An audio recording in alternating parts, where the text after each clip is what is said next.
In this guide, I'm going to show you guys how to change your account settings on the Adidas website step by step. Let's get started. First, launch your preferred browser, navigate to the website adidas.com, provide your credentials and log in to your account. Now, click on this profile icon given at the top right. Now, go ahead and click on this icon given at the top right.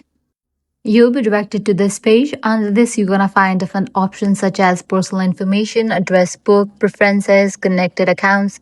Inside personal information, you can update details such as your email address, date of birth, name, gender.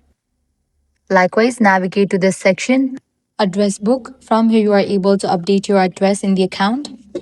You can also adjust preferences like newsletters and product updates in the preferences section. Once you are done making changes, just save everything and your account settings will be updated successfully. So that's all for this video. If this guide was helpful, do not forget to like, share and subscribe.